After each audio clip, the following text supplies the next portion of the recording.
Amit Hasan. Amit, leaflet বিতরণ অনুষ্ঠানে যুক্ত হয়ে আসলে তারা কি বলছেন জানতে চাই।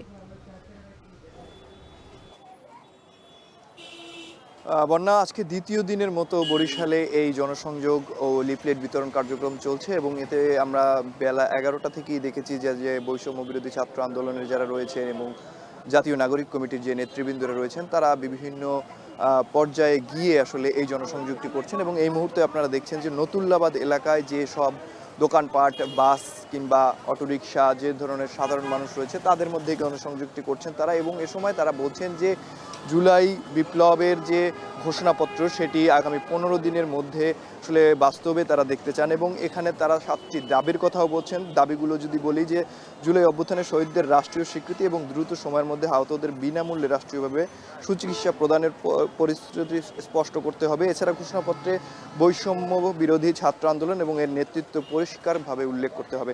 এছাড়া 1947 সালের পাকিস্তানি আন্দোলন, 1971 সালের মহান মুক্তিযুদ্ধ, এছাড়া 2024 সালের জুলাই অভ্যুত্থানের ধারাবাহিকতা পরিষ্কারভাবে উল্লেখ করতে হবে। এছাড়া অভ্যুত্থানে আওয়ামী লীগ দোসরদের বিচার নিশ্চিত করার স্পষ্ট অঙ্গীকার ব্যক্ত করার কথাও তারা বলছেন এবং তারা এই সময় বলছেন যে বাংলাদেশ যাতে আগামীতে সুন্দর এবং সুষ্ঠু সার্বভৌম রাষ্ট্র হিসেবে পরিণত হতে পারে সে কারণে কিন্তু আসলে এই ঘোষণাপত্র এবং সেখানে সকলের অংশগ্রহণ তারা কামনা করছেন এবং তারা আগামী 15 দিনের একটি সময় কিন্তু বেঁধে দিয়েছেন যে এই সময়ের মধ্যেই এই ঘোষণাপত্রটি প্রকাশ করতে হবে।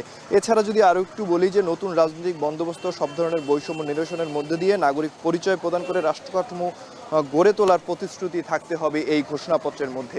এরকম 7টি তারা ঘোষণাপত্রে 7টি দাবি ব্যক্ত করেছেন এবং দাবিগুলো খুব দ্রুত সময়ের মধ্যে যাতে বাস্তবায়ন হয় সে ব্যাপারেও তারা দৃষ্টি আকর্ষণ করেছেন এবং তারা গতকালকে সদর রোড, ফলপট্টি কিংবা নগরীর বিভিন্ন সড়ক প্রদক্ষিণ করেছেন এবং লিফলেট বিতরণ করেছেন, জনসংযোগ করেছেন। আজকে তারা নতুল্লাবাদ বাস টার্মিনাল এলাকাটি যেখানে রয়েছে সেখানে তারা এই জনসংযোগ করছেন এবং সাধারণ মানুষের কাছে কাছে গিয়ে কিন্তু তারা এই দাবিগুলোর কথা তুলে ধরছেন। এছাড়া বৈষম্য বিরোধী ছাত্র আন্দোলনের সেই যে গণ অভ্যুত্থান সে কথা তুলে ধরছেন, 24-এর কথা তুলে ধরছেন এবং এই ধরার মাধ্যমেই তারা বলতে চাচ্ছেন যে আগামীতে সুষ্ঠু রাষ্ট্র কাঠামো তৈরিতে যেন তারা একত্রে থাকে, তাদের সাথে সহযোগিতা করে এবং আগামীতে যাতে গত 15 বছরের মতো সেই সময়টা আবার ফিরে না আসে, আগামীর বাংলাদেশ যেন অনেক সুন্দরভাবে গড়ে তোলা যায় এবং সকলের অধিকার নিশ্চিত করা যায় সে লক্ষ্যেই কিন্তু তাদের আজকে এই রাস্তায় নেমেছেন তারা এবং তাদের সাথে একমত পোষণ করার দাবিও তারা করছেন। তো বরিশাল থেকে এই ছিল আমার কাছে সর্বশেষ। বন্যা।